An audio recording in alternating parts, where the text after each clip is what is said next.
Kasus dugaan ijazah palsu Presiden ke-7 RI, Joko Widodo, Jokowi, kembali menjadi sorotan. Bareskrim Polri mengklaim penyidikan telah mencapai 90% dengan memeriksa puluhan saksi dan dokumen. Namun, kritik muncul dari sejumlah pihak yang meragukan metodologi penyidikan. Berikut laporan lengkapnya. Bareskrim periksa 26 saksi. Brigjen Pol. Juhandani Raharjo Putro, Direktur Tindak Pidana Umum, Dirtipidum, Bareskrim, menyatakan bahwa penyidikan kasus dugaan ijazah palsu Jokowi telah memeriksa 26 saksi, termasuk 4 orang pengadu, tim TPUA. Staf dan alumni UGM, 12 orang. Staf SMA Negeri 6 Surakarta, 3 orang. Pihak percetakan dan Dinas Perpustakaan DIY. Selain itu, Bareskrim juga memeriksa dokumen akademik dari UGM, termasuk 34 lembar dokumen pendaftaran hingga kelulusan Jokowi. Dokumen teman seangkatan, 5 bundel. Dokumen Fakultas Kehutanan UGM, 3 bundel. Klaim Bareskrim. Kami telah melakukan uji laboratoris dengan membandingkan dokumen Jokowi dan teman seangkatannya. Brigjen Juhandani. Kritik terhadap metode penyidikan. Ahli digital forensik, Dr. Rismon Hasiholan Sianipar, meragukan metode Bareskrim. Hanya bandingkan dokumen, tidak uji material. Harusnya uji usia kertas, tinta, dan teknologi cetak. Membandingkan dokumen tidak cukup karena bisa saja sudah dimanipulasi. Tidak menyita ijazah asli Jokowi. Bagaimana mau tahu keasliannya kalau dokumen asli Jokowi tidak disita? Kredibilitas Bareskrim dipertanyakan. Rismon mencontohkan kasus Jessica Wongso yang diduga melibatkan manipulasi bukti digital oleh Bareskrim. Kejanggalan yang disinggung.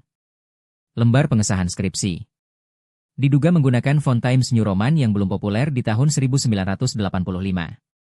Ada perbedaan tanda tangan dosen antara dokumen Jokowi dan dokumen lain. Fotokopi ijazah. Aktivis Dian Sandi Utama menunjukkan fotokopi ijazah dengan bekas tinta tidak wajar, diduga hasil editan. Percetakan perdana. Dicurigai terlibat karena disebut sebagai tempat pencetakan dokumen. Sikap Jokowi dinilai menghindar. Tidak tunjukkan ijazah publik. Jokowi beralasan privasi, tapi Rismon menegaskan sebagai mantan presiden, ia wajib transparan. Absen di sidang mediasi. Gugatan ijazah palsu di PN Solo memasuki mediasi, tapi Jokowi tidak hadir. Pola, playing victim. Pernyataan Jokowi, saya dihina sehina-hinanya, dinilai sebagai upaya mengalihkan isu. Tuntutan publik. Penyitaan dan uji forensik independen. Masyarakat mendesak Bareskrim atau pengadilan menyita langsung ijazah Jokowi dan mengujinya di laboratorium independen, mungkin di luar negeri.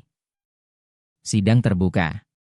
Jika mediasi gagal, hakim diminta paksa Jokowi tunjukkan dokumen asli di persidangan. Investigasi UGM.